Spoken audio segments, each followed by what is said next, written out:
மிக சிறப்பான ஒரு நிகழ்வு. ஆஸ்திரேலியாவில் உள்ள சிட்னி மாநகரத்தில் தமிழ் இலக்கிய மற்றும் பண்பாட்டுக் கழகம் ஒரு இனிய இலக்கிய சந்திப்பு என்ற ஒரு நிகழ்வை நடத்தி கொண்டிருக்கிறார்கள்.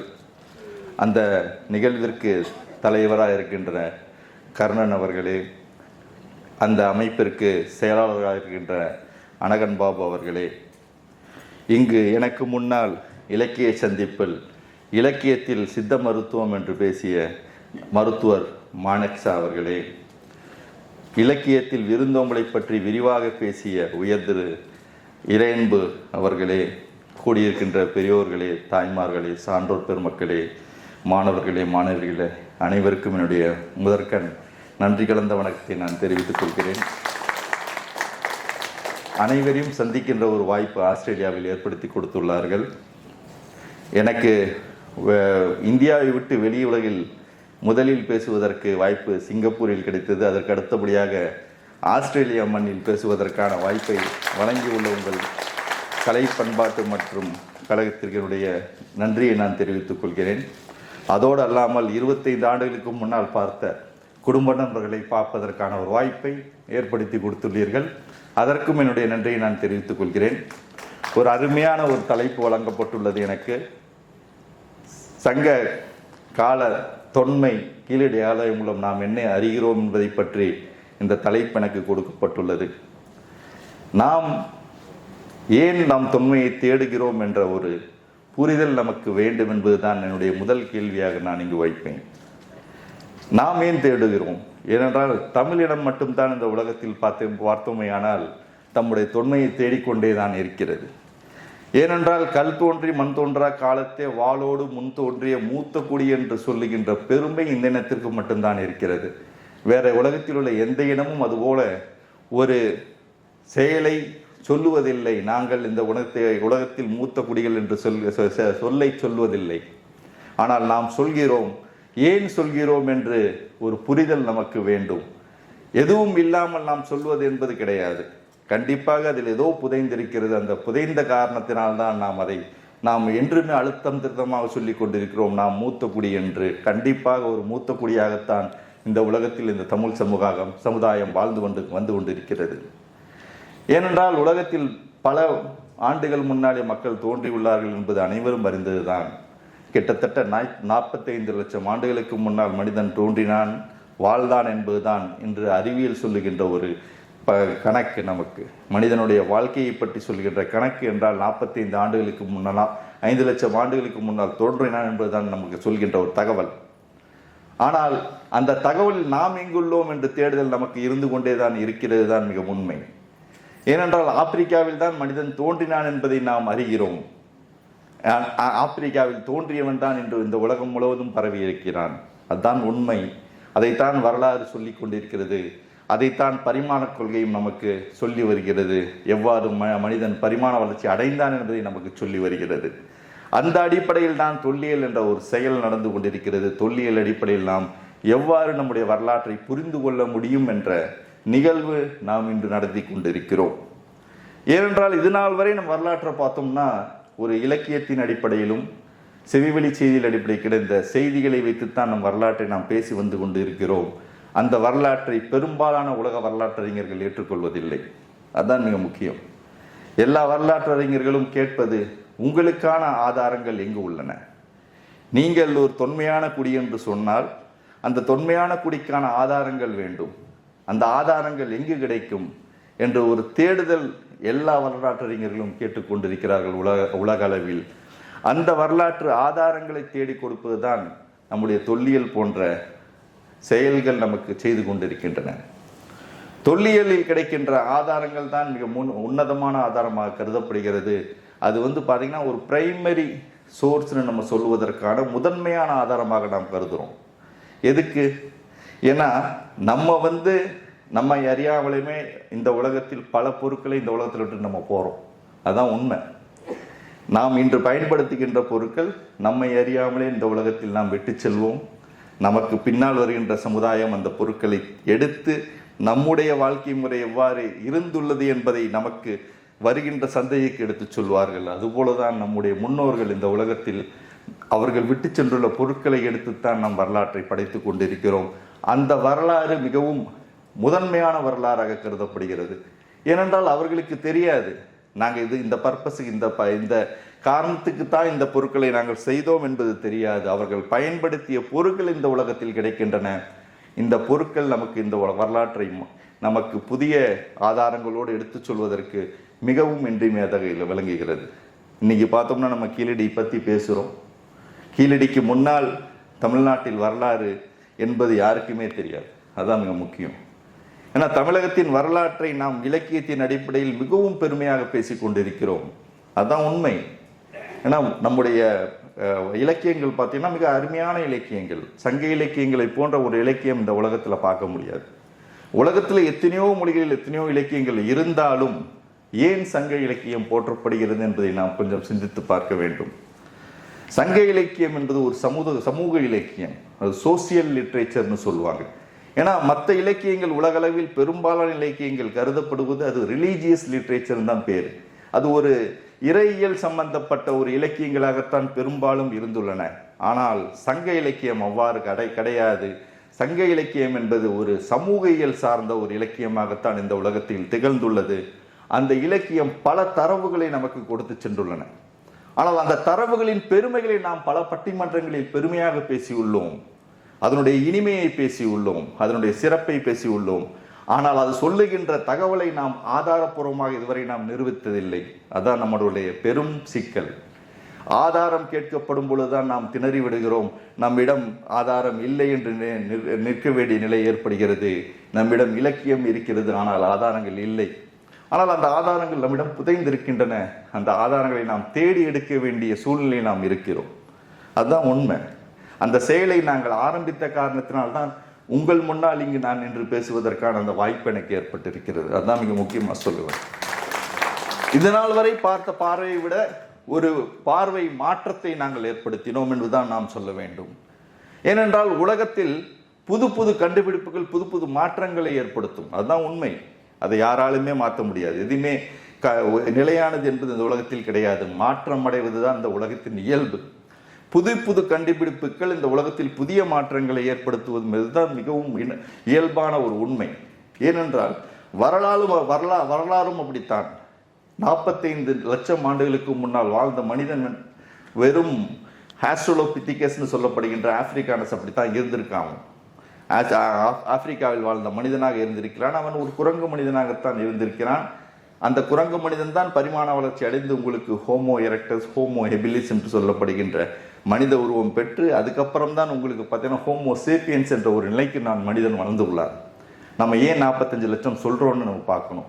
இன்றைக்கு நாம் வளர்ந்து ஹோமோ சேப்பியன்ஸ் என்ற ஒரு நிலைக்கு வந்திருக்கிறோம் என்றால் அந்த 45 லட்சம் ஆண்டுகள் நமக்கு கொடுத்த வரலாற்று சிறப்பு தான் அந்த வளர்ச்சிக்கான காரணம். அவை இல்லை என்றால் நாம் இந்த நிலைமைக்கு வந்திருக்க மாட்டோம் என்பதுதான் அறிவியல் சொல்கின்ற ஒரு பதில். அந்த வகையில் இந்த உலகத்தில் மனிதர்கள் ஆப்பிரிக்காவில் தான் தோன்றினார்கள் என்பது ஆதாரபூர்வமாக தொல்லியல் ரீதியாக தொல்லியல் அகழாய்வுகள் ஆப்பிரிக்கா கண்டத்தில் மேற்கொள்ளப்பட்ட தொல்லியல் அகழாய்வுகள் நிரூபிக்கின்றன. அங்கிருந்தான் மனித இனம் இங்கு இந்த உலகத்து முழுவதும் பரவியது என்ற ஒரு செய்தியை இந்த தொல்லியலாளர்கள் எடுத்து சொல்கிறார்கள். அந்த வகையில் பார்த்தோமேனால் அங்கிருந்து கிளம்பிய மனிதர்கள் தான் இன்று ஆஸ்திரேலியா வரை வாழ்ந்து கொண்டிருக்கிறோம் என்பது பெருமையாக இருக்கிறது. அதுதான் மிக முக்கியம். ஆப்பிரிக்காவில் கிட்டத்தட்ட 1 லட்சம் ஆண்டுகளுக்கு முன்னால் அவர்கள் நகரத் தொடங்கினார்கள். அவர்கள் 60,000 ஆண்டுகளில் இந்திய பகுதியில் குறிப்பாக தமிழக பகுதியில் வந்து சேர்ந்தார்கள் என்பதுதான் இன்றைக்கு நமக்கு கிடைக்கின்ற ஆதாரம். அந்த 60,000 ஆண்டு காலகட்டத்தில் தமிழக பகுதியில் வந்தவர்கள் தான் 40,000 ஆண்டு வாக்கில் ஆஸ்திரேலியாவுக்கும் வந்துள்ளார்கள் என்ற செய்தி அறிவியல் ரீதியாக நிரூபிக்கப்பட்டுள்ளது. அதுதான் நம்முடைய தொப்புள் குடியின் உறவுகள் என்று நாம் சொல்கிறோம். அதுதான் M130 சொல்லப்படுகின்ற அந்த டிஎன்ஏ. M130ங்கிற டிஎன்ஏ உங்களுக்கு ஆப்பிரிக்காவிலிருந்து 1 லட்சம் ஆண்டு நகர்ந்து மெசபடோமிய சமவெளி வழியாக கடற்கரை பகுதியாக அவர்கள் நம்முடைய தமிழகத்தில் வாழ்ந்தார்கள் என்பதற்கான ஆதாரம் நம்முடைய மதுரை காமராஜர் பல்கலைக்கழகத்து பேராசிரியர் பிச்சப்பன் எடுத்து கூறினார். அவர் கண்டுபிடித்தவர் திரு விருமாண்டி என்ற ஒரு மனிதர். அந்த திரு விருமாண்டி என்ற ஒரு மனிதர் தான் அந்த பழமையான ஒரு டிஎன்ஏ சுமந்து கொண்டிருக்கின்ற மனிதர். 60,000 ஆண்டுக்கு முன்னாலும் நாங்கள் வாழ்கிறோம் என்ற ஒரு டிஎன்ஏ என்று சொல்லப்படுகின்ற மரபணுவை சுமந்து கொண்டிருக்கிறார். அந்த டிஎன்ஏ நம்முடைய ஆஸ்திரேலிய பகுதியிலும் கிடைத்து கொண்டிருக்கிறது தான் மிக பெருமைக்குரிய விஷயம். அத்தகைய பழமையும் பெருமையும் வாய்ந்த மக்களாக நாம் வாழ்ந்து கொண்டிருக்கிறோம். அதுதான் நம்முடைய முக்கியமான ஒரு காலகட்டம். அது எல்லாம் இன்று பார்க்கின்ற அறிவியல் முறையில் செய்யப்படுகின்ற ஆய்வுகள் நமக்கு பல தரவுகளை நமக்கு எடுத்து சொல்கின்றன. அதன் விளைவாகத்தான் நாம் இன்று வரலாற்றை நாம் அணுகி கொண்டிருக்கிறோம். ஒரு காலத்தில் வரலாறு என்ன பார்த்தீங்கன்னா, உங்களுக்கு கல்வெட்டுகள் மூலமும் இலக்கியங்கள் மூலம் அதே போல செவிவழி செய்திகள் மூலம் கிடைக்கின்ற ஆதாரங்களின் அடிப்படையில் தான் வரலாற்றை உருவாக்கி கொண்டிருந்தார்கள். அந்த வரலாறு பல கேள்விகளுக்கு உட்படுத்தப்பட்டன. அந்த உட்படுத்தப்பட்டதின் விளைவுதான் தொல்லியல் என்ற ஒரு செயல் நிகழ ஆரம்பித்தது. தொல்லியல் கண்டுபிடிப்புகளை வைத்து நாம் வரலாற்றை உருவாக்க வேண்டும் என்ற எண்ணத்தை இந்த அறிஞர்கள் தோற்றுவித்தார்கள். ஏனென்றால் முதல்ல பார்த்தீங்கன்னா, உலகத்திலே தொல்லியல் பார்த்தீங்கன்னா ஒரு ஆன்டிக்யூரேனிசமாக தான் இருந்திருக்கு. கலைப்பொருட்களை சேகரிப்பதுங்கிற முறையில் தான் உங்களுக்கு தொல்லியலே இருந்திருக்கு. அந்த காலத்தில் நாம் மனித இனத்தை பற்றி ஆய்வு செய்ய வேண்டுமோ இல்லை அந்த நாகரிகத்தை பற்றி ஆய்வு செய்ய வேண்டுமோ என்றதில் தொல்லியல் ஆரம்பிக்கப்படவில்லை. தொல்லியல் என்ற ஒரு துறை தோன்றியதன் காரணம் அங்கே கலைப்பொருட்களை நாம் சேகரிக்க வேண்டும் என்ற எண்ணத்தில் தான் அந்த தொல்லியலே ஆரம்பித்தது. அப்பொழுதுதான் அவர்களுக்கு ஆன்டிக்யூரேனிஸ்ட் தான் சொன்னாங்க, கலைப்பொருட்களை சேகரிப்பவர்கள். அது குறிப்பாக பார்த்தீங்கன்னா நெப்போலியன் போனபார்ட் அவர்கள் அது மிக முக்கியமாக செயல்பட்டவர். அவர் எகிப்திய படையெடுப்புக்கு மிக முக்கிய காரணமே எகிப்தில் இருக்கின்ற கலைப்பொருட்களை தன்னுடைய லுயர் மியூசியத்துக்கு கொண்டு போக வேண்டும், பிரான்சில் உள்ள லுயர் மியூசியத்துக்கு கொண்டு போக வேண்டும் என்ற எண்ணத்தில் தான் அந்த படையெடுப்பை மேற்கொண்டார். அங்கு ஆய்வை செய்தார். அங்கிருந்த அனைத்து கலைப்பொருட்களும் எடுத்து செல்லப்பட்டன. இன்று ரொசட்டா ஸ்டோன் என்று சொல்லப்படுகின்ற கல்வெட்டும் பாரிஸில் இருப்பதற்கான காரணம் அது கலைப்பொருட்களை எடுத்து செல்ல வேண்டும் என்ற எண்ணத்தில் தான் அது நடந்தது. அந்த வகையில் தான் தோன்றிய தொல்லியல் இன்று அறிவியல் மயமாக்கப்பட்டுள்ளது. அந்த அறிவியல் மயமாக்கப்பட்டதன் காரணமாக இன்று பல நிகழ்வுகள், பல கண்டுபிடிப்புகள் நம்முடைய தொன்மையை உறுதிப்படுத்தி கொண்டிருக்கின்றன. அதுதான் முக்கியம். அதே போல தான் நம்ம சிந்து சமவெளி நாகரிகம். சிந்து சமவெளி நாகரிகத்தை பற்றி எல்லாரும் சொல்லுவாங்க. சிந்து சமவெளி நாகரிகம் குறிப்பாக எல்லாரும் இந்தியாவில் வரலாற்றை படித்தவர்கள் இந்த சிந்து சமவெளி நாகரிகத்தை பற்றி படித்திருப்பார்கள். ஆனால் சிந்து சமவெளி நாகரிகம் என்பது 1924 வரை யாருக்கும் தெரியாது. 1924 வரையும் சிந்து சமவெளி நாகரிகம் என்ற ஒரு நாகரிகம் இருந்திருக்கா என்பது யாருக்குமே தெரியாது. ஏனென்றால் அதற்கு முன்னால் கிடைத்த எகிப்திய நாகரிகம், சுமேரிய நாகரிகம், மஞ்சளாட்டு நாகரிகத்தை பற்றி நாம் விரிவாக பேசுவோம். ஆனால் சிந்து சமவெளி நாகரிகத்தை பற்றி என்றும் விரிவாக பேசியது கிடையாது நம்ம. ஏன்னா அது ஒரு புதிய கண்டுபிடிப்பு. பல புதிய கண்டுபிடிப்புகளில் அதுவும் ஒன்று. சிந்து சமவெளி நாகரிகத்தை ஜான் மார்சல் என்பவர் கண்டுபிடித்து வெளியிடவில்லை என்றால் இதுவரை அந்த நாகரிகத்தின் புரிதல் நமக்கு ஏற்பட்டிருக்கிறாது. ஏன்னா 1861ஆம் ஆண்டு அந்த நாகரிகத்தை பற்றி ஆய்வுகள் பல மேற்கொள்ளப்பட்டன. 1824 அந்த இடத்தை பற்றி ஆய்வுகள் மேற்கொண்டு பல செய்திகள் வர ஆரம்பித்து விட்டன. ஆனால் அப்போதுள்ள அறிஞர்கள் அந்த தகவலை சரியாக புரிந்து கொள்ள முடியவில்லை. அந்த நாகரிகத்தை பற்றி தகவல்கள் அவர்கள் வெளிப்படுத்த முடியவில்லை. ஆனால் ஒரு புரிதலுடன் மேற்கொண்ட அகழாய்வு, ஜான் மார்சல் அவர்கள் மேற்கொண்ட அகழாய்வு, அது வேற எவ்வாறு அதற்கு முன்னால் இருந்த அறிஞர்கள் கருதினார்களோ அந்த கருத்தை மாற்றி அமைத்து இது இல்லை, இந்த இடம் ஒரு புதிய நாகரிகத்திற்கான எச்சங்கள், இந்தியாவிலே மிக பழமையான நாகரிகம் இருந்ததற்கான அடையாளங்கள் என்று அவர் வெளிப்படுத்திய பொழுதுதான் எல்லாருக்கும் புரிந்தது இது ஒரு தனிப்பட்ட நாகரிகம், இந்தியாவிலே மிக பழமையான நாகரிகம், கிட்டத்தட்ட ஒரு 5000 ஆண்டுகளுக்கு முன்னால் இருந்து இந்த நாகரிகம் செழித்தோங்கி இருக்கிறது என்பதை அவர் வெளியிட்டார். ஆனால் அந்த நாகரிகம் தான் இன்று உலகத்திலே மிக பழமையான நாகரிகமாக இருக்கிறது. நம்ம நினச்சிட்டு இருக்கோம் எகிப்திய நாகரிகம் பழமையான நாகரிகம், சுமேரிய நாகரிகம் பழமையான நாகரிகம் என்பது. அதெல்லாம் பின்னுக்கு தள்ளிவிட்டு சிந்து சமவெளி நாகரிகம் தான் உலகத்திலே மிக பழமையான நாகரிகம் என்ற தரவுகள் இன்று நடக்கின்ற தொல்லியல் ஆய்வுகள் நிரூபித்துக் கொண்டிருக்கின்றன. ஏனென்றால் அதுதான் மிக முக்கியம். ஏன் தொல்லியல் பயன்படுகிறது? அந்த ஆய்வுகளை பயன்படுத்தி கொண்டு நாம் எவ்வாறு நம்முடைய நாகரிகங்களை பற்றி அறிந்து கொள்ளலாம் என்பதற்கான செய்தி நமக்கு கிடைக்கின்ற ஒரு செயலில் இந்த தொல்லியல் இருக்கிறது என்பதை நான் கூற விரும்புகிறேன். அதே போல தான் கீழடி பார்த்தீங்கன்னா 2015க்கு முன்னால் எனக்கும் தெரியாது. அதான் உண்மை. 2015க்கு முன்னால் எனக்கும் தெரியாது. ஏனென்றால் கீழடியை பற்றி கீழடியை பற்றி நாங்கள் கீழடி போய் தோண்ட வேண்டும் என்ற எண்ணம் எனக்கு கிடையாது. கீழடிங்கிற இடத்த நான் கண்டுபிடிப்பேனா தோண்டுவேனாங்கிறது கூட எனக்கு தெரியாது. அந்த நிலைமையில் தான் நான் இருந்தேன். 2013-14 தான் எனக்கு அந்த தொல்லியல் துறையில் அகழாய்வு பிரிவில் பணி செய்வதற்கான ஒரு வாய்ப்பு கிடைத்தது. ஏனென்றால் இந்தியாவிலே அகழாய்வு பிரிவு பார்த்தீங்கன்னா இந்திய தொல்லியல் ஆய்வுத்துறையில் 6 இடங்களில் தான் அகழாய்வு பிரிவுகள் இருக்கு. குறிப்பாக 5 அகழாய்வு பிரிவுகள் நர்மதைக்கு உங்களுக்கு வடக்க தான், நர்மதை ஆற்றின் வடக்கே தான் இருக்கிறதே தவிர ஒரே ஒரு பிரிவு மட்டும்தான் நர்மதைக்கு தெற்க ஒன்று இருக்கு. அதுதான் பெங்களூரில் அமைக்கப்பட்டுள்ள அகழாய்வு பிரிவு. அந்த பெங்களூருவில் அமைக்கப்பட்டுள்ள அகழாய்வு பிரிவும் பார்த்தோம்னா 2001 தான் அது தொடங்கினாங்க. அதுக்கு முன்னாடி வரையும் எந்த ஒரு அகழாய்வு பிரிவும் தென்னிந்தியாவில் தொடங்கப்படவில்லை. ஏனென்றால் வட இந்தியாவில் அகழாய்வு பிரிவுகள் செயல்பட்டதற்கான காரணம் 2 இடங்கள் நம்மளை விட்டு போன காரணத்தினால்தான் அதை பற்றி தேடுதல்கள் நமக்கு அதிகமாக தேவைப்பட்டது. ஹரப்பா, முகந்தாரோ போன்ற 2 இடங்களை பாகிஸ்தானுக்கு நம்ம கொடுத்த பிறகுதான் நம்முடைய தேடுதல் வேட்கை அதிகமானது. ஏன்னா ஒன்று இழந்தா தான் இன்னொன்று தேடுவோம். அது இயல்பு, மனிதனுடைய இயல்பு. ஒன்றை இழந்தால் மற்றதை தேடுவது என்பது மனித இயல்பு. அந்த வகையில் ஹரப்பா, முகந்தாரா 2 நகரங்கள் பிரிவினையின் போது பாகிஸ்தானுக்கு சென்ற பின்னால் தான் ஒரு உத்வேகம் ஏற்பட்டது இந்திய தொல்பொருள் ஆய்வுத்துறையில். ஆய்வுகள் பல செய்ய வேண்டும். அந்த ஆய்வுகள் செய்வதற்காக மிக முக்கியமாக அந்த தொல்லியல் அகழாய்வு பிரிவுகள் ஏற்படுத்த வேண்டும் என்ற ஒரு நோக்கில் இந்த தொல்லியல் அகழாய்வு பிரிவுகளை ஏற்படுத்தினார்கள். குறிப்பாக நர்மதைக்கு மேல்தான் அந்த தொல்லியல் அகழாய்வு பிரிவுகள் ஏற்படுத்தினார்கள். பல கள ஆய்வுகளை மேற்கொண்டார்கள், தொல்லியல் ஆய்வுகளை மேற்கொண்டார்கள். பல இடங்கள் கண்டுபிடிக்கப்பட்டன. கிட்டத்தட்ட ஒரு 10,000க்கும் மேற்பட்ட இடங்கள் இன்று வரை கண்டுபிடிக்கப்பட்டுள்ளன. 100க்கும் மேற்பட்ட இடங்கள் இந்திய தொல்பொருள் ஆய்வுத்துறையால் தோண்டப்பட்டுள்ளது என்றுதான் குறிப்பாக நாம் சொல்ல வேண்டும். ஏன் என்ற கேள்விதான். 2 இழந்ததனால் நாங்கள் இவ்வளவு ஆய்வுகளை மேற்கொண்டோம். ஆனால் அந்த ஒரு செயல் தென்னக பகுதியில் நடைபெறவில்லை என்பதுதான் மிக வருத்தத்திற்குரிய செய்தி. இந்தியா சுதந்திரம் அடைந்த பிறகு கூட ஆய்வுகள் தென்னக பகுதியில் முழுமையாக நடைபெறவில்லை. அதற்கு காரணம் நாம் அந்த தொல்லியல் சார்ந்து நாம் எந்த ஒரு செயலிலும் நாம் ஈடுபடவில்லை. நம்மிடம் பெரும் கோயில்கள் இருந்தன. அந்த கோயில்களை பராமரிப்பதிலே நாம் அதிக கவனம் செலுத்தி வந்தோம். அதற்காகவே நாம் நம்முடைய பணியை முழுவதும் அதில் ஒப்படைத்த காரணத்தினால் புது இடங்களை நாம் தேடுவதற்கான செயலில் நாம் ஈடுபடவில்லை. இருந்தாலும் 2 பெரிய இடங்கள் தென்னிந்திய பகுதியில் தோண்டப்பட்டன.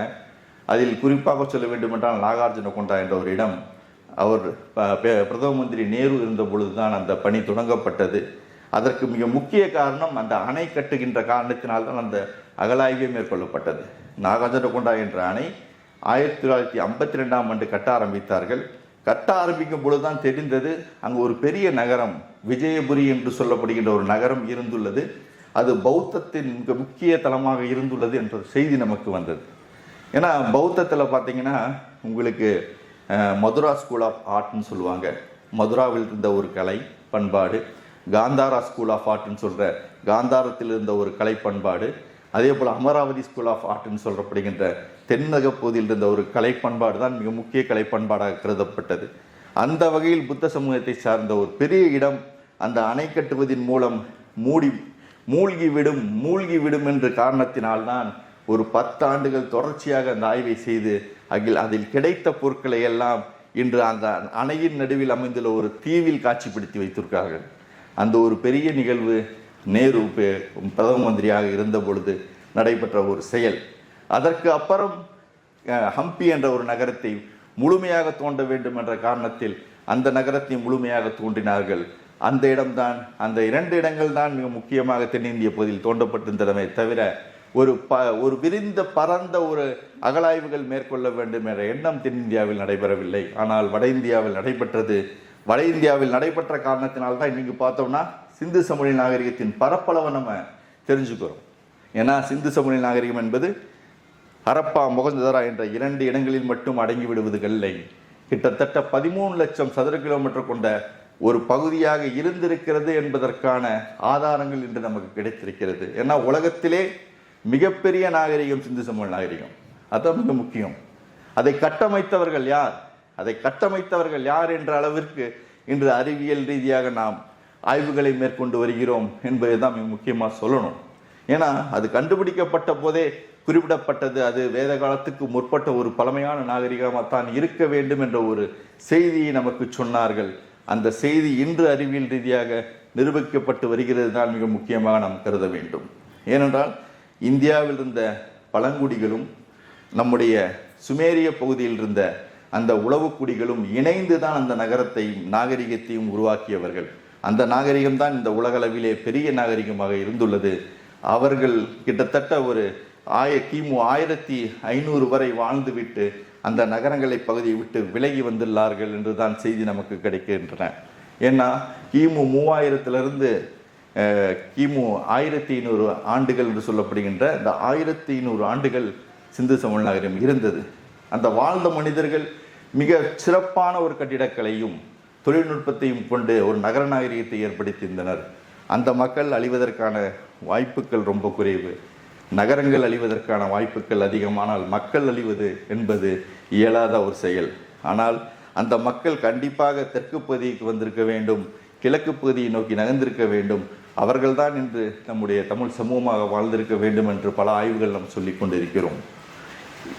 இதை போன்ற ஆய்வுகள் மூலம் நமக்கு கிடைக்கின்ற செய்தி நம் இன்னும் பல ஆய்வுகளை மேற்கொள்ள வேண்டும் என்று நமக்கு ஊக்கத்தை அளிக்கிறது. ஆனால் அந்த செயல் தென்னிந்திய பகுதியில் நடக்காத காரணத்தினால், பல ஆய்வுகள் செய்ய முடியாத காரணத்தினால் நம்முடைய தொன்மையை நாம் அறிய முடியவில்லை. சங்க இலக்கியங்கள் சொல்கின்ற செய்தியை நம்புவதற்கு இந்த உலகம் தயாராக இல்லை. அதுதான் முக்கியம். சங்க இலக்கியங்கள் எத்தனையோ செய்திகளை சொல்கின்றன. நகரங்கள் இருந்துள்ளன, அதோடு இல்லாமல் வெளிநாட்டு வாணிபம் சிறந்துள்ளது என்பதை செய்தியாக சொல்கிறது. மாட மாளிகைகள் இருந்துள்ளன என்பதை பற்றி செய்திகள் சொல்கின்றன. ஆனால் அத்தனை செய்திகளும் நமக்கு எந்த ஒரு தொல்லியல் எச்சங்களாக நமக்கு இதுவரை கிடைக்கவில்லை என்ற ஒரு ஏக்கம் இருந்து வந்தது. அதனால்தான் என்ன சொன்னாங்கன்னா, நம்முடைய தமிழ் சமுதாயத்தை ஒரு அரை பழங்குடி நாகரிகமாகத்தான் இருந்திருக்க வேண்டும், அவர்கள் திணை கோட்பாட்டை பயன்படுத்தி இருக்க வேண்டும், அந்த கோட்பாட்டின் அடிப்படையில் சென்றிருக்க வேண்டும் என்ற கருத்து நிலவியது. ஆனால் நாங்கள் அந்த கருத்தை மறுத்தோம். இல்லை, தமிழக பகுதியில் ஆய்வுகள் செய்யப்படவில்லை, தமிழக பகுதியில் ஆய்வுகள் செய்ய வேண்டும். ஆய்வுகள் செய்யும் பொழுதுதான் நமக்கு அதில் கிடைக்கின்ற ரிசல்ட்டை வைத்து தான் நாம் பேசணும்னு நம்ம நினைக்கும் பொழுதுதான் புதிய தரவுகள் நமக்கு கிடைக்க ஆரம்பித்தது என்று நான் சொல்ல வேண்டும். ஏன்னா கீழடிங்கிறது பார்த்தீங்கன்னா, நான் சொன்ன மாதிரி 2015க்கு முன்னால் எனக்கும் தெரியாது. வட இந்திய பகுதியில் வேலை பார்த்த காரணத்தினால் நாம் ஏன் தென்னிந்தியாவில் இது போன்ற ஒரு பணியை செய்யக்கூடாது என்ற எண்ணம் தான் எங்களுக்கு இருந்தது. அந்த குழு ஒரு சின்ன ஒரு குழு தான் அந்த பணியை மேற்கொண்டது என்று நான் பெருமையாக சொல்லுவேன். அதற்கு அந்த குழுவிற்கு நான் தலைமையேற்றிருந்தேன். என்னிடம் 2 தொல்லியல் உதவியாளர்கள் இருந்தனர். அதோடு அல்லாமல் ஒரு தமிழக தொல்லியல் துறையிலிருந்து ஓய்வு பெற்ற அறிஞர் வேதாச்சலம் ஐயா இருந்தார். 6 மாணவர் கொண்ட ஒரு சின்ன குழு தான் இந்த பயணத்தை மேற்கொண்டது. அதான் அதனுடைய அச்சீவ்மெண்ட்னு சொல்லணும். 2013-14 ஏன் கீழடி தேர்ந்தெடுக்கப்பட்டது என்பதை கேள்வி எல்லாருமே என்கிட்ட கேட்டிருக்காங்க. எத்தனையோ பேர் நான் தோண்டும் பொழுது நான் தோன்ற இடத்துக்கே வந்து நீங்கள் இந்த இடத்த எப்படி கண்டுபிடிச்சிங்கன்னு தான் கேட்பாங்க. வேறு ஒன்றும் கேட்க மாட்டாங்க. இந்த இடத்த எப்படி கண்டுபிடிச்சிங்கன்னு தான் கேட்பாங்க எல்லாருமே. இதுக்குள்ளே புதஞ்சிருக்குன்னு எப்படி தெரியுது உங்களுக்குன்னு. இது வந்து இந்த தொல்லியல் துறையின் மிக இயல்பான ஒரு செயல் தான். தொல்லியல் துறையில் பார்த்தீங்கன்னா 2 விதமாக வந்து உங்களுக்கு கண்டுபிடிக்க முடியும். ஒன்று வந்து ஆக்சிடென்டல் டிஸ்கவரின்னு சொல்லுவோம். ஏதேச்சியாக எங்கேயாவது தோண்டுவாங்க, அங்கே ஏதாவது ஒன்று கிடைக்கும், அதன் அடிப்படையில் வந்து அந்த இடத்த தேர்வு செஞ்சு தோன்றது, அது ஒரு முறை.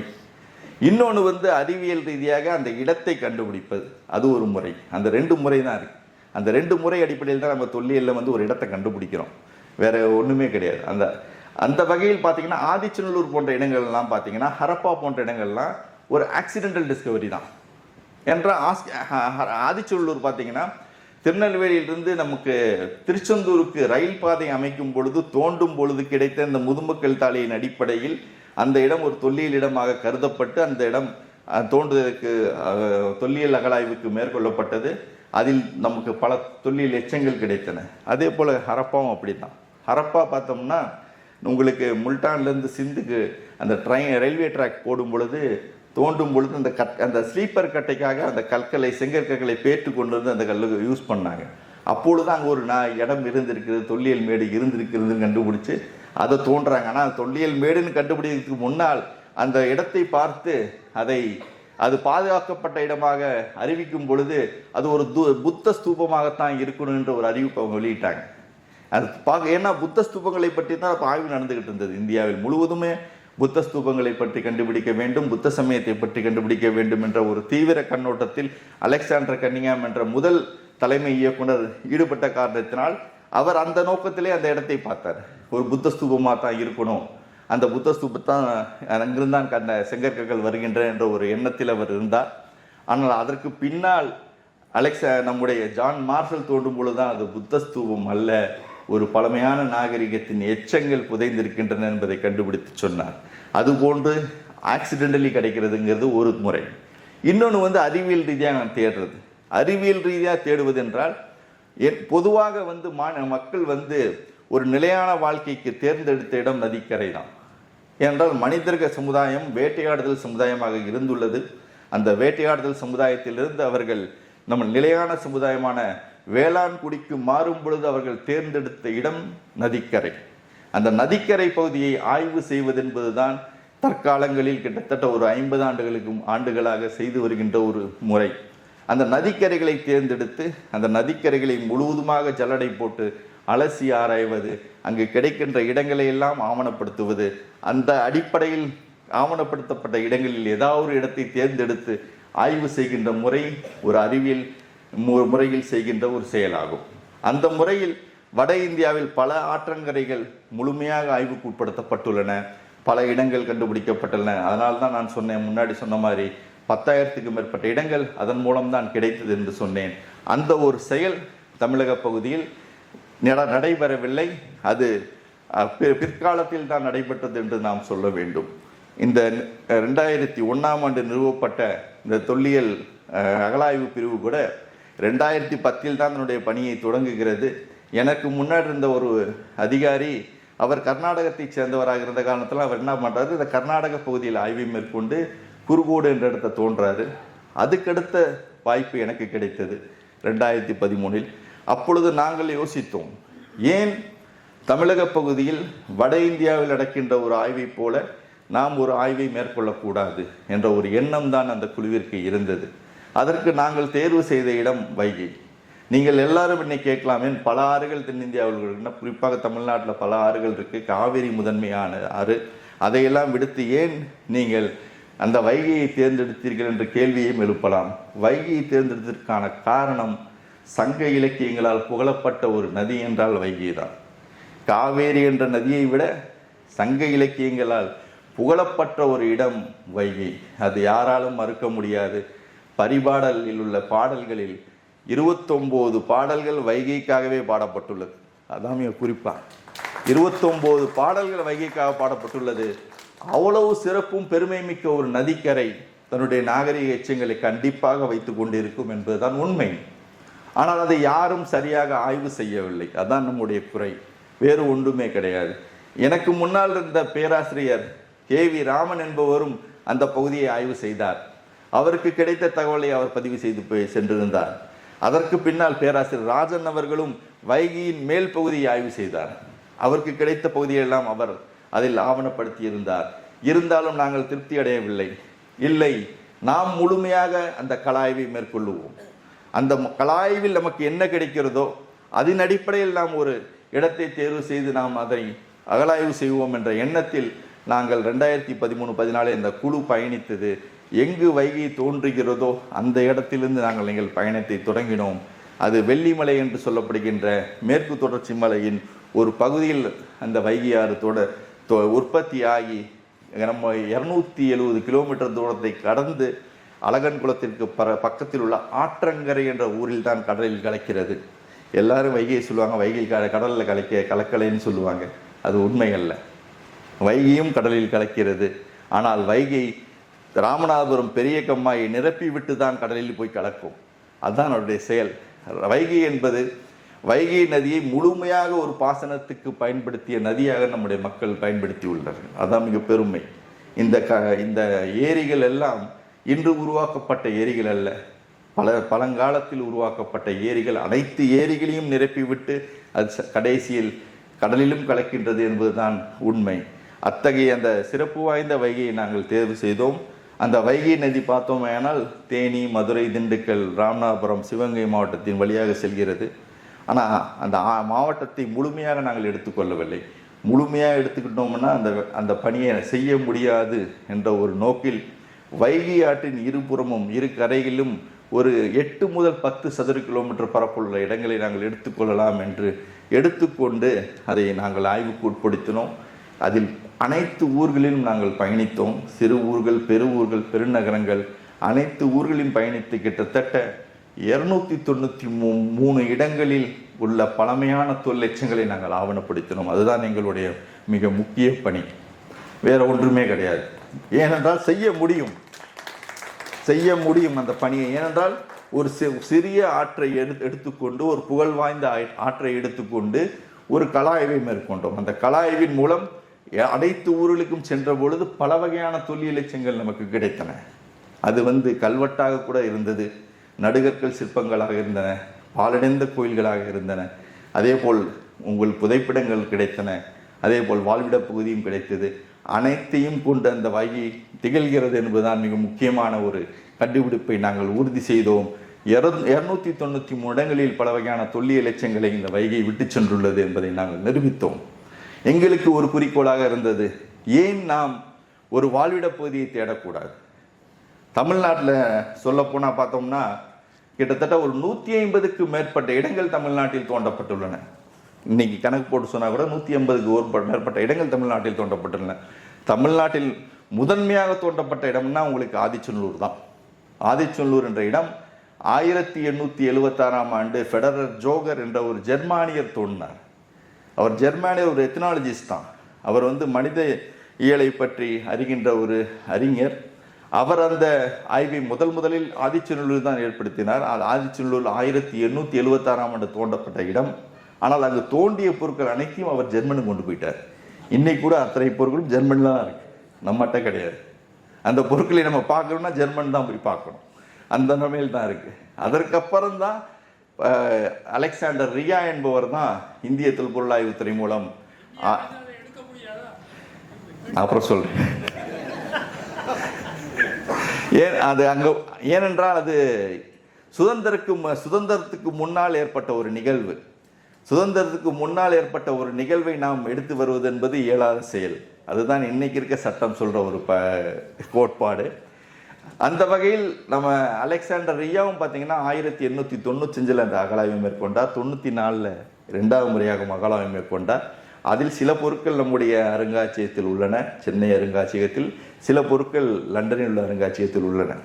இவ்வாறு தான் அகழாய்வுகள் தோன்றின. 150க்கும் மேற்பட்ட அகழாய்வுகள் நம்முடைய தமிழக பகுதியில் நடைபெற்றுள்ளது.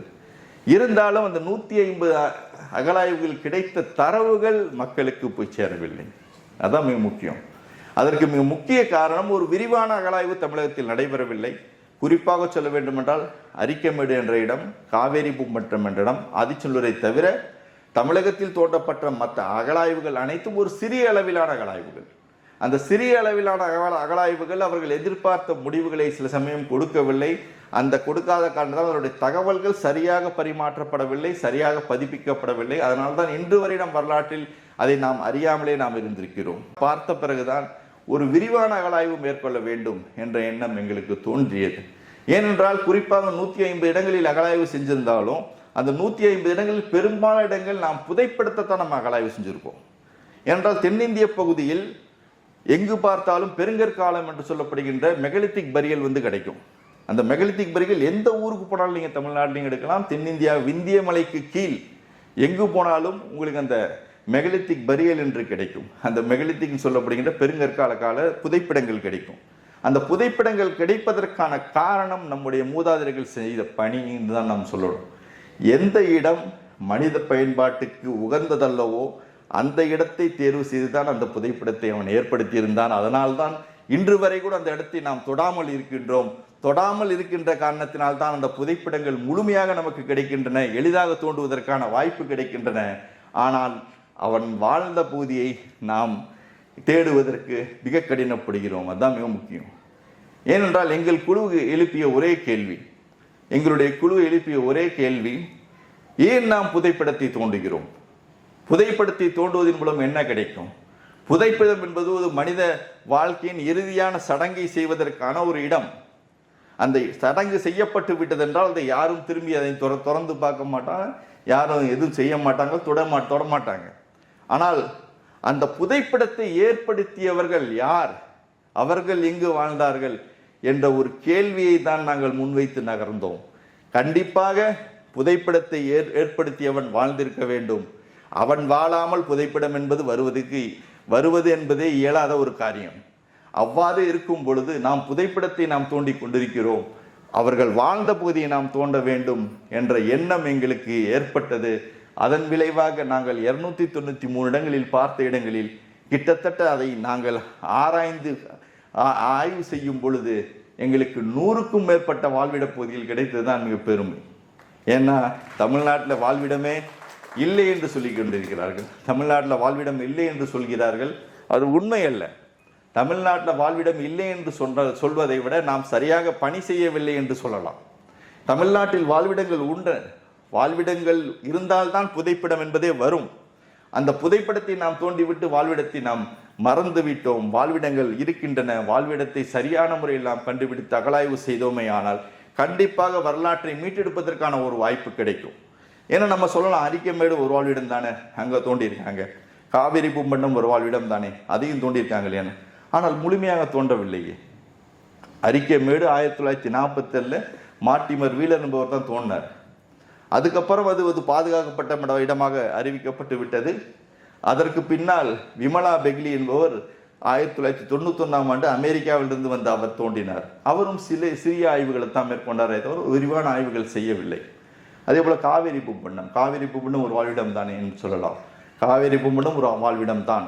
காவேரி பூம்பண்டம் தோண்டப்பட்டது. ஆனால் காவேரி பூம்பண்டம் என்பது ஒரு கடல்கோளால் அழிக்கப்பட்ட ஒரு நகரம். அதுதான் உண்மை.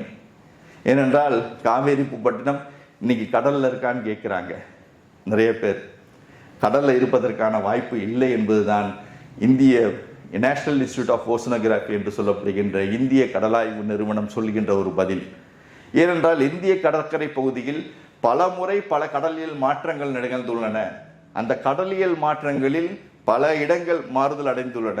அந்த வகையில் காவேரி பூம்பட்டினம் என்ற இடம் பல சுனாமிக்கு உட்பட்டிருக்கலாம், அது அடித்து செல்லப்பட்டிருக்கலாம் என்ற ஒரு கருத்தை தான் சொல்கிறார்களே தவிர அந்த ஆழமான கடல் பகுதியில் அந்த நகரம் இருக்கும் என்பதற்கான அடையாளங்கள் இதுவரை அறிவியல் ரீதியாக நம்மால் எடுத்து சொல்ல முடியவில்லை.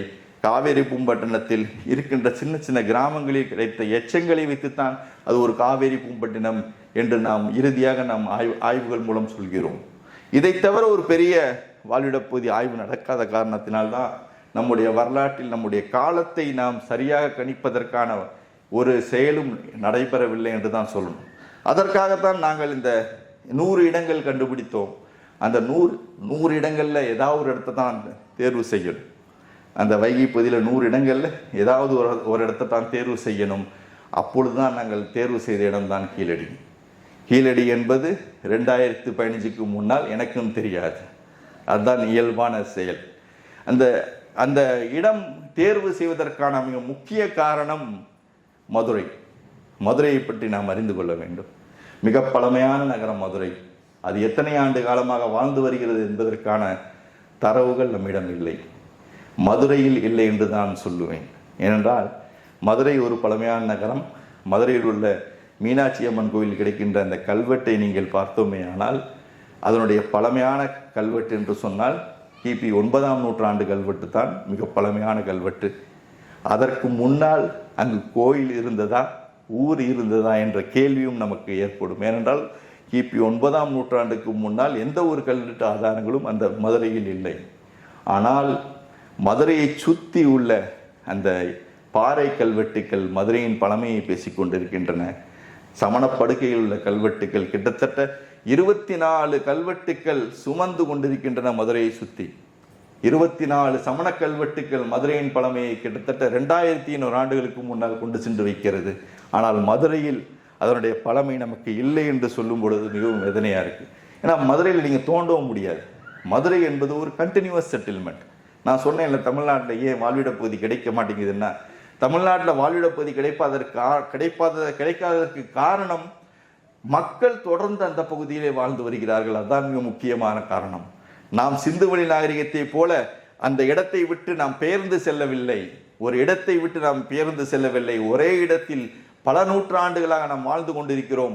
அதன் காரணமாக நமக்கு நம்முடைய எச்சங்களை நாம் தோண்டி எடுப்பதற்கான வாய்ப்பை நம்ம இழந்து விட்டோம். அதே போல் தான் மதுரையில் நீங்கள் தோண்டி எடுப்பதற்கான வாய்ப்பே கிடையாது. மதுரை என்பது பார்த்தீங்கன்னா இன்னைக்கு வெளி வீதின்னு சொல்லுவாங்க. யாராவது மதுரையை பார்த்துருந்தீங்கன்னா உங்களுக்கு தெரியும். அந்த வெளி வீதி என்பது ஒரு காலத்தில் நம்ம பிரிட்டிஷ் அரசாங்கம் வருவதற்கு முன்னால் அந்த வெளி வீதிகள் தான் அகழி. அங்கே வெளி வீதி தான் அகழியாக இருந்தது. அதுக்குள்ளே தான் கோட்டை இருந்தது. அந்த கோட்டையை பிளாக்பர்ன் என்ற ஒரு கலெக்டர், மாவட்ட ஆட்சியர் 1832ஆம் ஆண்டு உடைக்க சொல்றார். உடைக்க சொல்லி தான் நகரத்தை விரிவாக்குறார். அந்த விரிவாக்கும் பொழுதுதான் அந்த இடங்கள் அனைவருக்கும், அனைத்து சமுதாயத்திற்கும் பகிர்ந்தளிக்கப்படுகிறது. ஆனால் ஆங்கிலேயர்கள் ஒரு நல்ல காரியத்தை செஞ்சுட்டு போவாங்க. எந்த கோட்டையும் இடிச்சா கூட அவர்கள் அந்த கோட்டையின் ஒரு பகுதியை விட்டு செல்வது என்பது வழக்கம். மதுரையில் பார்த்தீங்கன்னா இன்னைக்கு கூட அந்த மதுரை கோட்டையினுடைய ஒரு பகுதி பெரியார் பேருந்து நிலையம் பக்கத்தில் இருக்கும். அந்த கோட்டை பகுதி இன்னும் அந்த பகுதி இருக்கிறது. ஏன்னா நீங்கள் திருச்சிக்கு போனால் கூட திருச்சியில் ஒரு மலைக்கோட்டையினுடைய பகுதி, உடைக்கப்பட்ட மலைக்கோட்டையினுடைய பகுதி மெயின் காட் கேட்டால் அந்த இடம் இருக்கும். அதே போல் திருநெல்வேலிக்கு போனீங்கன்னா பாளையங்கோட்டை உடைக்கப்பட்டதின் அதோடைய ஒரு பகுதி இன்று மியூசியமாகவும் போலீஸ் ஸ்டேஷனாகவும் இருக்கும். அது போன்ற எல்லா எச்சங்களையும் விட்டு சென்றார்கள். கோட்டை உள்ள ஒரு நகரமாக இருந்துள்ளது. அந்த நகரத்தின் உள்ளே நாம் ஆய்வு செய்வதற்கான இடம் இன்று இல்லை. அந்த ஆய்வு செய்வதற்கான இடம் இல்லாத காரணத்தினால்தான் மதுரையை பற்றி அறிந்து கொள்ள வேண்டும் என்றால் மதுரையில் தோன்றுவதற்கான வாய்ப்பு இல்லை. மதுரையை விட்டு நீங்கள் வேறு ஏதாவது இடத்தில் அருகில் தோண்டித்தான் மதுரையின் வரலாற்றை அறிந்து கொள்ள வேண்டும் என்ற நிலை இருக்கின்ற காரணத்தினால்தான் எங்களுடைய ஆய்வின் முடிவு கீழடிக்கு போய் நின்றது. ஏனென்றால் கீழடிங்கிற இடம் பார்த்தீங்கன்னா 1976 அந்த பள்ளியில் வேலை பார்த்த பாலசுப்ரமணியன் என்ற ஆசிரியர் இது பற்றிய தகவலை அன்றைய மாவட்ட ஆட்சியருக்கும் தமிழக அரசுக்கும் தெரிவித்திருந்தார். அப்போ அவர் ஒரு வரலாற்று ஆசிரியர். அந்த பாலசுப்ரமணியன் என்ற ஆசிரியர் இன்றும் இருக்கிறார். அவர் கீழடி பள்ளியில் வரலாற்று ஆசிரியர் இருந்தவர். அவர் ஒரு வரலாற்று அறிஞர்னு சொல்லணும். கல்வெட்டுகளை தேடுறது, இது போன்ற சின்ன சின்ன பொருட்கள், தொழில் பொருட்களை சேகரிப்பது அவருடைய பணியாக இருந்தது. அவர் அந்த பள்ளியில் பணி செய்யும் பொழுது அந்த கிராமத்தில் உள்ள மாணவர்கள் தங்களுடைய தோட்டத்தில் கிணறு தோண்டும் போது கிடைத்த சில பொருட்களை அவர்கிட்ட கொடுக்குறாங்க. அந்த பொருட்களை அவர் அந்த பள்ளியிலே ஹிஸ்டரி கார்னர் என்று ஒரு கார்னரை ஏற்படுத்தி அதில் காட்சிப்படுத்தி வைப்பதோடு மாநில அரசுக்கும் தெரிவிக்கிறார். அப்பொழுதைய தொல்லியல் துறை அதிகாரியாக இருந்த நாகசாமி அவர்களும் அதை பார்வையிடுகிறார். பார்வையிட்டு அது சொல்கிறார், சங்க காலத்தை சேர்ந்ததாக தான் இருக்கும் என்று சொல்லிவிட்டு செல்கிறாரே தவிர அதற்கு மேல் எந்த ஆய்வும் மேற்கொள்ளப்படவில்லை. நாங்கள் அந்த கலாய்வு மேற்கொள்ளும் பொழுது எப்பொழுதும் ஒரு ஊராக போய் விசாரிப்போம். அதுதான் ஒரு கலாய்வு, ஹியூமன் ஸ்கேனிங் மாதிரி தான். டோட்டலாக நம்ம அந்த ஊருக்கு போனால் அந்த ஊரில் இருக்க முதியோர்கிட்ட தான் நாங்கள் இன்ஃபர்மேஷனை கலெக்ட் பண்ண முடியும். அந்த முதியோர் சில இன்ஃபர்மேஷன்ஸ் கொடுப்பாங்க. இங்கே எழுத்து இருக்கும், படிக்க முடியாது, அதை நீங்கள் தோண்டி எடுத்தீங்கன்னா மண்டையெல்லாம் வெடிச்சிரும்ன்ட்டு சில அவர்களுக்கு தெரிந்த ஒரு கதைகளை சொல்லிட்டு இருப்பாங்க. அதுபோல் சில இன்ஃபர்மேஷன் சொல்லிகிட்டே இருப்பாங்க. அந்த மாதிரி இன்ஃபர்மேஷனை வச்சு தான் நாங்கள் அந்த இடங்களை ஐடென்டிஃபை பண்ணி நாங்கள் அந்த இடத்துக்கு போய் சேருவோம். அந்த மாதிரி தான் கண்டுபிடிப்போம். அப்பொழுது நாங்கள் அந்த ஆசிரியரை சந்திக்கும் பொழுது அவர் சொன்னார், 40 வருஷத்துக்கு முன்னாடி என்னுடைய மாணவர் எடுத்துக்கொண்டதை எடுத்து என்கிட்ட இப்போ கேட்டால் எனக்கு என்ன தெரியும்னு கேட்டார். அதான் நிலைமை எங்களுக்கு. அது எந்த இடம் என்பது கீழடியில் தெரியவில்லை. கீழடிங்கிற கிராமம் இருக்கிறது, கீழடி பள்ளியில் வேலை பார்த்தவர் இருக்கிறார், ஆனால் இடம் தெரியவில்லை. ஆனால் நாங்கள் அந்த இடத்தில் பேசி கொண்டிருக்கும் பொழுது அந்த டிரைவருக்கு தான் நன்றி சொல்லணும். ஏன்னா மகாராஜா என்ற ஒரு டிரைவர் தான் எங்களுடைய பேச்சை கேட்டுக்கொண்டிருந்தார். நாங்கள் அந்த பானைகளை பற்றி அங்கே கிடைக்கிற சில தொல்பொருட்களை பற்றி பேசிகிட்டு இருக்கும் பொழுது அவர் சொன்ன ஒரு விஷயம், நீங்கள் அந்த திலீப் கானுங்கிற ஒரு இடம் இருக்குங்க, அவர் தென்னந்தோப்பு வச்சுருக்காரு. ஏன்னா நான் அங்கே போய் தான் தேங்காய் எடுத்துகிட்டு வருவேன் வண்டியில். அங்கே தண்ணி பாய்ச்சும் போது பார்த்தீங்கன்னா அந்த வாய்க்காலில் வெறும் பானை ஓடா தான் சார் கிடைக்கும், போய் பாருங்கன்னார். அவருக்கு தான் நாங்கள் நன்றி சொல்லணும். ஏன்னா அவரை போன்ற ஆட்கள் தான் எங்களுக்கு வழிகாட்டிகள். அவர் சொன்னனால தான் நாங்கள் தென்னந்தோப்புக்கு போயிருந்தோம். இல்லைன்னா அந்த தென்னந்தோப்பும் என்னால் கண்டுபிடிக்கப்பட்டிருக்க முடியாது என்று தான் நான் சொல்லுவேன். அதுபோன்று தான் ஆய்வுகள் மேற்கொண்டு கண்டுபிடிக்கிறோம். தென்னந்தோப்பு கண்டுபிடிக்கப்பட்டது. அந்த தென்னந்தோப்பு இன்னைக்கு கிட்டத்தட்ட பார்த்தீங்கன்னா ஒரு 110 ஏக்கர் கொண்ட ஒரு தென்னந்தோப்பாக இருக்குது. ஆனால் அந்த ஆசிரியர் இருந்த காலத்தில் அது வெறும் புஞ்சை மேடு தான். புஞ்சை மேடாக தான் இருந்தது. அப்பொழுது தென்னை மரங்கள் நடப்படவில்லை. ஆனால் அந்த தென்னை மரங்களுக்கு தான் நன்றி சொல்ல வேண்டும். அந்த தென்னை மரங்கள் நடப்பட்ட காரணத்தினால்தான் அந்த மேடு காப்பாற்றப்பட்டுள்ளது. இல்லை என்றால் அந்த மேடு இன்று அனைத்தும் செங்கச்சூளைகளாக மாறி இருக்கும். அந்த செங்கச்சூளைகளாக மாறி இருக்கின்ற மேட்டை அந்த தென்னை மரங்கள் காப்பாற்றின. அந்த தென்னை மரங்கள் தான் நம்முடைய தமிழர்களின் தொன்மை என்று எடுத்து சொல்லி கொண்டிருக்கிறது தான் உண்மை. அவ்வாறு தான் கண்டுபிடிக்கப்பட்டது கீழடி. அவ்வாறு கண்டுபிடிக்கப்பட்ட கீழடியை 2 ஆண்டுகள் தோண்டுவதற்கான வாய்ப்பு எனக்கு கிடைத்தது. அந்த 2 ஆண்டுகளில் தான் முதல் முறையாக 102 அகழாய்வு குழிகளை அமைத்து நாங்கள் ஆய்வு மேற்கொண்டோம். அதுதான் தமிழகத்திலே அதிகளவு குழிகளை அமைத்து மேற்கொண்ட முதல் ஆய்வு. 102 அகழாய்வு குழிகளை அமைத்து முழுமையாக 2 ஆண்டுகள் பணி செய்தோம். அதில் தான் நம்முடைய தமிழர்களின் தொன்மை வெளிப்பட்டது. இதனால் வரை சொல்லி வந்த நமக்கு நகர நாகரிகத்திற்கான எச்சங்கள் இல்லை என்ற ஒரு கருத்தை மாற்றி அமைத்தது. இல்லை, தமிழகத்திலும் அதற்கான எச்சங்கள் இருக்கின்றன, தொல்லெச்சங்கள் இருக்கின்றன. அந்த தொல்லெச்சங்களை நாம் சரிவர புரிந்து கொள்ளவில்லை என்பதை நாங்கள் எடுத்து சொன்னோம். ஏனென்றால் நாம் ஆய்வுகளை மேற்கொள்ளவில்லை. ஆய்வுகளை மேற்கொள்ளாமல் ஒரு கருத்தை சொல்வது என்பது ஒரு தவறான செயல். நாம் முதலில் ஆய்வுகளை மேற்கொள்ளலாம். ஆய்வுகளின் மூலம் கிடைக்கின்ற ஒரு விளக்கத்தை நாம் எடுத்து சொல்லும் பொழுது இந்த உலகம் அங்கீகரித்தது. மிகப்பெரிய கட்டிடங்கள் நாங்கள் அந்த கீழடியில் எடுத்தோம். ஏனென்றால் சுட்டச்செங்கல் செய்யப்பட்ட கட்டிடங்கள். ஒரு நகர நாகரிகம் என்பது அந்த செங்கலை பயன்படுத்தி கட்டும் பொழுது கிடைக்கின்ற அடையாளங்களை வைத்துத்தான் அது நாகரிகமாக இருக்கலாம், இல்லை என்றால் கிராமப்புற நாகரிகமாக இருக்கலாம் என்ற ஒரு கருத்து நிலை வந்தது உலக அளவில். நம்மிடம் சுட்டச்செங்கலால் கட்டப்பட்ட கட்டிடங்கள் கிடைத்தன. பல வகையான வடிகால்கள் கிடைத்தன. குறிப்பாக சொல்ல வேண்டும் என்றால் மூடிய வடிகால்கள், திறந்த வடிகால்கள், அதே போல் சுடுமண்ணால் செய்யப்பட்ட வடிகால்கள் எல்லாம் கிடைத்தன. அதுதான் மிக பெருமை. அதைவிட தொல்லெச்சங்கள், தொல்பொருட்கள், மிக அருமையான நேர்த்தியான தொல்பொருட்கள். ஒரு தமிழ் சமுதாயம் தன்னுடைய சீப்பை யானை தந்தத்தால் செய்துள்ளது என்ற ஒரு செய்தி நினைச்சிருக்கீங்களா நீங்க? யானை தந்தத்தால் சீப்பு செய்து பயன்படுத்திய ஒரு சமுதாயம். யானை தந்தத்தால் செய்யப்பட்ட தாயக்கட்டைகள், காதணிகள் என்று பல வகையான தொல்லெச்சங்கள் கிடைத்தது. அதுதான் முக்கியம். ஏன்னா கீழடியில் கிடைச்சது என்னன்னு கேட்பாங்க. கிட்டத்தட்ட நாங்கள் 5765 தொல்பொருட்களை நாங்கள் எடுத்தோம் 2 ஆண்டுகளில்.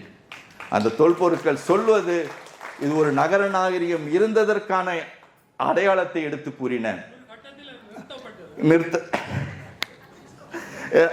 அது நகர நாகரிகம் இருந்ததற்கான அடையாளங்களை எடுத்து சொன்னன. பேசிக்கலி ஏன்னா இதனால் வரை நகர நாகரிகங்கள் இல்லை என்று ரோமிலா தாப்பர் போன்ற வரலாற்று அறிஞர்களே சொல்லி வந்த செய்தியை மாற்றியமைத்தது. அவர்களே அதை மறு ஆய்வுக்கு உட்படுத்த வேண்டும் என்று கூறுகின்ற அளவிற்கு அந்த கீழடி ஆய்வு எடுத்து சென்றது. அதுதான் மிக முக்கியம்.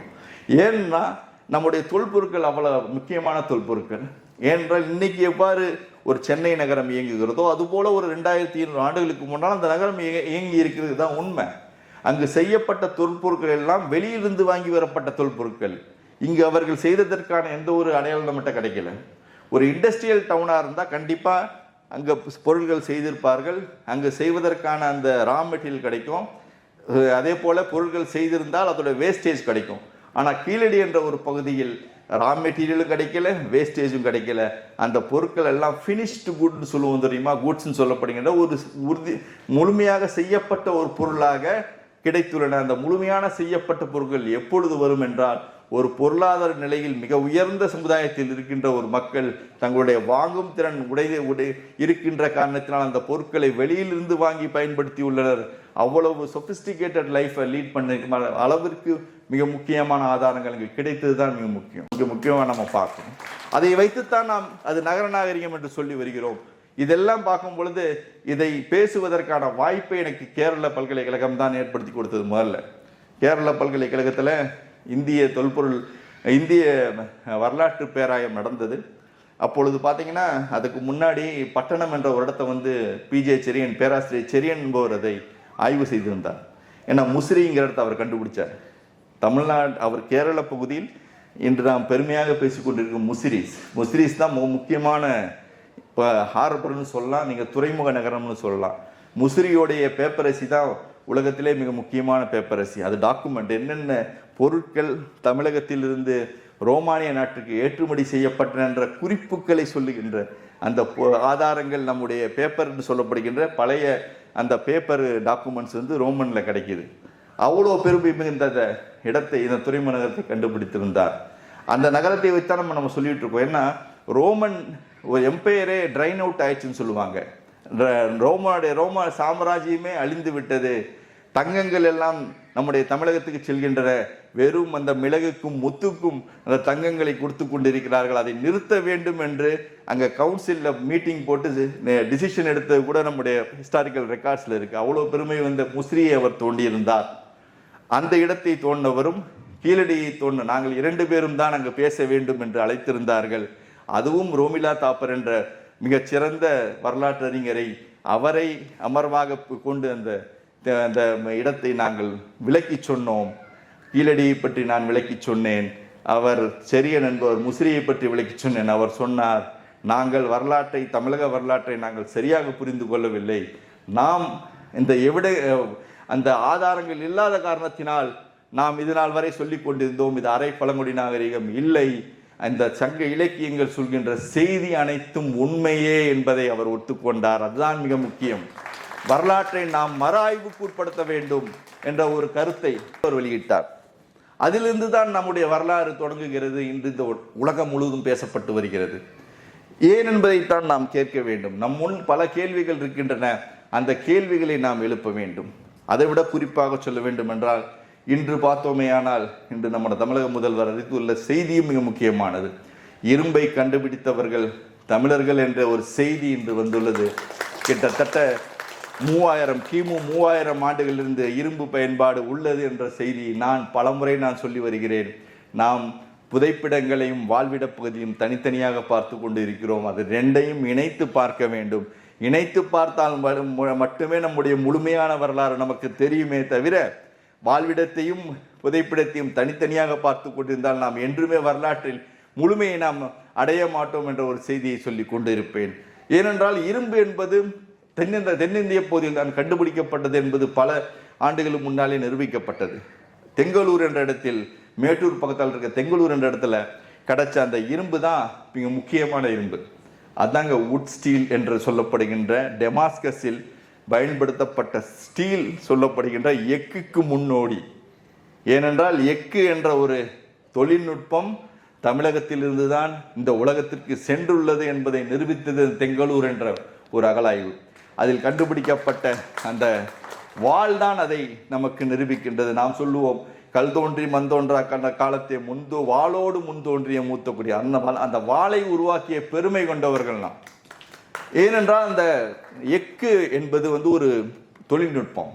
எக்கு என்பது உருவான பிறகுதான் தொழில் புரட்சியே உலகத்தில் ஏற்படுகிறது, விவசாய புரட்சி முதலில் ஏற்படுகிறது. அந்த எக்கு என்பால் இரும்புல நீங்க கரியை சேர்த்தனா தான் எக்கு உண்டாகும். கார்பன் சொல்லப்படுகின்ற கரியை சேர்க்க வேண்டும். அது சேர்த்துற டெக்னிக் பிறந்த இடம் நம்முடைய தென்னிந்திய பகுதி, குறிப்பாக தமிழக பகுதி. இல்லைன்னா அதுலேயும் பார்த்தோம்னா 1.5% முதல் 2.5% வரை தான் நீங்கள் அந்த கார்பன் சொல்லப்படுகின்ற கரிப்பொருளை இரும்புல சேர்த்த முடியும். நீங்கள் கம்மியாக சேர்த்தினாலும் இரும்பு மண்ணா போயிடும், அதிகமாக சேர்த்தினாலும் இரும்பு மண்ணா போயிடும். அந்த டெக்னிக் என்ற அந்த பாயிண்ட் சேர்த்துகின்ற அந்த தொழில்நுட்பத்தை அறிந்தவர்கள் இந்த மண்ணின் மைந்தர்கள். அவர்கள் அந்த இரும்பை பயன்படுத்தி இந்த நாகரிகத்தை உருவாக்கினார்கள் என்று இன்று தகவல் நாம் சொல்லி கொண்டு இருக்கிறோம். அதே போல் நம்முடைய எழுத்து உருவம் தான் முக்கியம். இந்தியாவிற்கே தாய் எழுத்தாக விளங்குவது தமிழி தான். அந்த செய்தியை நாம் சொல்லித்தான் ஆக வேண்டும். ஏனால் இதனால் வரையும் நாம் சொல்லி வந்த செய்தி, அசோகனுடைய கல்வெட்டிலிருந்து தான் தமிழ் எழுத்துக்கள் நாம் கடன் வாங்கி பயன்படுத்துகிறோம் என்ற செய்தியை இந்த வருகின்ற அகழாய்வுகள் முறியடிக்கின்றன. அதான் மிக முக்கியமான செய்தி. ஏனென்றால் ஜேம்ஸ் பிரின்சிப் 1834 அதை படிக்கிறார். அப்போ படிக்கும்பொழுது அவர் கொடுத்த செய்தி அது பிராமி என்பது தான் இந்தியாவில் ஒரு பழமையான எழுத்தாக கண்டுபிடிக்கப்பட்டது. ஏன்னால் பிராமி என்ற எழுத்தை உருவாக்கியவர்களே நாம் தான். அதை இன்று நாம் தமிழி என்று அழைக்க வேண்டும் என்று நாம் கூறிக்கொண்டிருக்கிறோம். ஏனென்றால் பிராமி என்று அவர் பெயர் சூட்டியது பொதுவான ஒரு எழுத்து என்ற காரணத்தினால் அவர் பிராமி என்று பெயர் சூட்டினார். அவர் கண்டுபிடிக்கும் பொழுது அந்த உருவாக்கியவர்கள் நாம் தான். 1834 அவர் படிக்கிறார். படித்த பிறகுதான் நமக்கு அசோகன் பற்றிய முழுமையான வரலாறு தெரிகிறது. ஏனென்றால் அசோகனுடைய கல்வெட்டுகள் எல்லாம் பெரிய பெரிய கல்வெட்டுகள், கிட்டத்தட்ட 10 முதல் 20 மீட்டர் கொண்ட ஒரு பெரிய கல்வெட்டுக்கள். அந்த கல்வெட்டுக்கள் சீராக அடிக்கப்பட்டிருக்கும், நேர்த்தியாக அடிக்கப்பட்டிருக்கும். அதை யார் வேண்டுமானாலும் எழுதலாம், யார் வேண்டுமானாலும் வெட்டி வைக்கலாம். அதை எழுதுபவர்கள் வேற ஆட்களாக இருக்கலாம். அது அனைத்தும் அரசனுடைய ஆணை. அரசனுடைய ஆணையை செயல்படுத்துவதற்கு 1000 பேர் இருக்கலாம். ஆனால் இங்கு தமிழகப்பத்தில் கிடைக்கின்ற கல்வெட்டுகள் அனைத்தும் அவ்வளவு பெரிய பாறை கல்வெட்டுகள் அல்ல, பானைகளில் எழுதப்பட்ட எழுத்துக்கள் என்றுதான் மிக முக்கியமாக நாம் சொல்ல வேண்டும். அந்த பானைகளில் யார் எழுதியிருப்பான்? பானையில் சாமானியனை தவிர வேற யாரும் எழுத முடியாது. சாமானியர்கள் தான் அந்த பானையில் எழுதி உள்ளார்கள். அந்த பானையில் தான் கிட்டத்தட்ட தமிழகத்தில் இன்று அகழாய்வு செய்யப்பட்ட அனைத்து இடங்களிலும் 1542 பானைகளில் எழுதப்பட்ட எழுத்துக்கள் கிடைத்துள்ளது தான் மிக முக்கியமாக சொல்லணும். அதோட 58 இடங்களில் பாறைகளில் எழுதப்பட்ட எழுத்துக்கள் கிடைத்துள்ளன. அந்த எழுத்துக்கள் அனைத்தும் நாம் கடன் வாங்கி, அசோகனிடம் கடன் வாங்கி நாம் பயன்படுத்தினோம் என்று சொல்லி வந்த தகவல்கள் இன்று அகழாய்வுகள் மாற்றி அமைத்துள்ளன என்றுதான் நான் சொல்ல வேண்டும். ஏனென்றால் இந்த மாற்றி அமைக்கும் செயல் ஏற்பட்டது தாதப்பட்டி புலிமான் கொம்பை கல்வெட்டுக்கள். தாதப்பட்டி புலிமான் கொம்பை கல்வெட்டு தான் மிக முக்கியமான கல்வெட்டு. வைகை நதிப்புறத்தில் கிடைத்த கல்வெட்டு பழமையை நம்ம விளக்குகிறது. அசோகனுடைய கல்வெட்டு ஆணைகள். ஆனால் ஒரு நடுகல், இறந்த ஒரு வீரனுக்காக ஏற்படுத்தப்பட்ட நடுகல்லில் அந்த கல்லில் அடிக்கப்பட்ட பெயர்கள் தொல்காப்பியத்தில் சொல்லப்பட்ட வரிகளை தாங்கி உள்ளன. அதுதான் மிக முக்கியமான ஆதாரம். அந்த ஆதாரத்தை நாம் கல்லில் இருந்தனால் நாம் சரியாக அதை அளவு செய்ய முடியவில்லை, காலக்கணிப்பு செய்ய முடியவில்லை. அதற்கு பின்னால் பேராசிரியர் ராஜன் அவர்கள் பொருந்தல் என்ற இடத்தை அகழாய்வு செய்தார். பழனிக்கு அருகில் பொருந்தலுங்கிற இடம் மிக முக்கியமான இடம். நம்ம கடையேழு வளர்களை பேகனை கேள்விப்பட்டிருப்போம். பேகன் வாழ்ந்த பகுதி தான் அந்த குதிரைமலை பகுதி. அந்த பழனிக்கு அருகில் இருக்க அந்த குதிரைமலை பகுதியில் தான் பேகன் வாழ்ந்ததாக நம்முடைய வரலாற்று சான்றுகள் சொல்கின்றன. அந்த பகுதியில் தான் அவர் தொல்பொருள் ஆய்வை 2005 மேற்கொண்ட பொழுது ஒரு புதைப்பிடத்தை தோன்றினார். அந்த புதைப்பிடம் பார்க்கும் பொழுது மிக அருமையான புதைப்பிடம். நம்ம லாப்பிஸ் லஜுலி கார்லிலியன் சொல்கின்ற ஆப்கானிஸ்தான், குஜராத் பகுதியில் செய்யப்படுகிற அந்த அரிய வகை மணிகள் அது கிடைத்தன.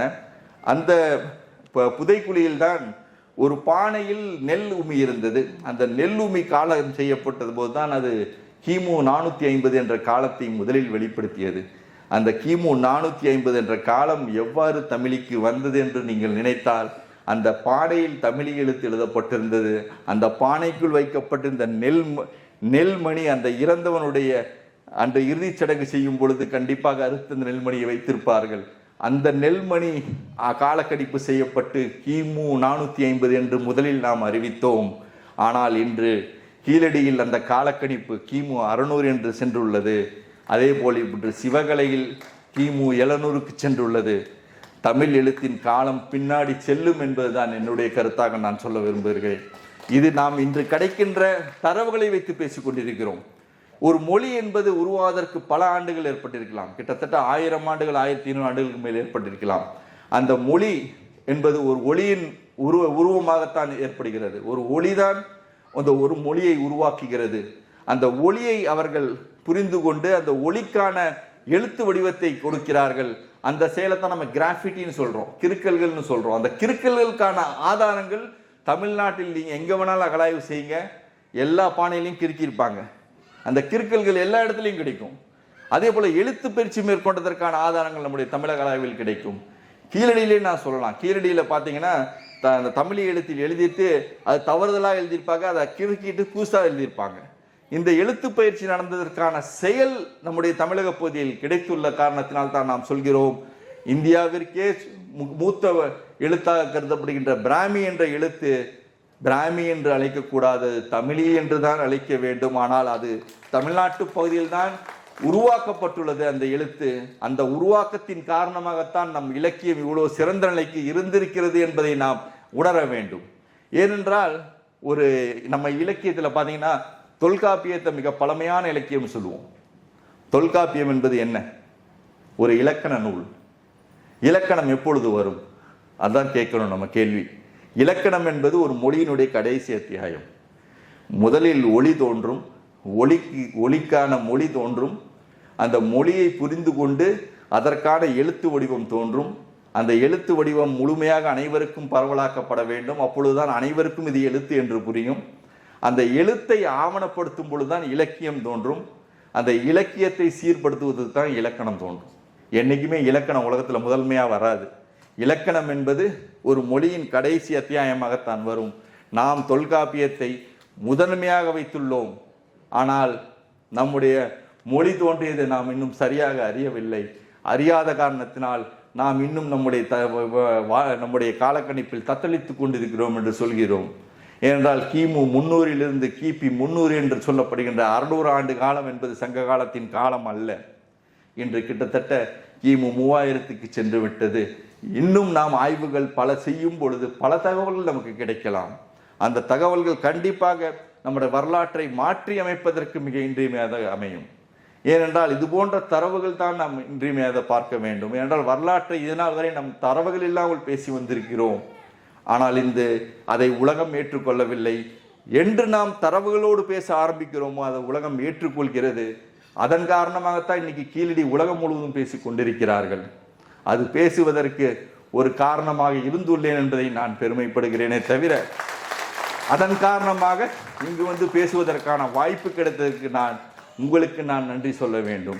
ஏனென்றால் உலக அரங்கில் பேச வேண்டும். அப்பொழுதுதான் நம்முடைய தமிழர்களின் பெருமை நாம் போய் சேருமே தவிர, நாம் என்றும் பெருமிதம் படுவதை விட ஆதாரங்களோடு நாம் பேச கற்றுக்கொள்வோம். வரலாற்றை ஆதாரங்களோடு பேசினால் இந்த உலகம் ஏற்கும். நம்முடைய தமிழரின் பெருமையை இந்த உலகம் போற்றும் என்று கூறிக்கொண்டு இந்த வாய்ப்பை வழங்கிய உங்கள் அனைவருக்கும் என்னுடைய மனமார்ந்த நன்றியை தெரிவித்துக் கொள்கிறேன். நன்றி, வணக்கம்.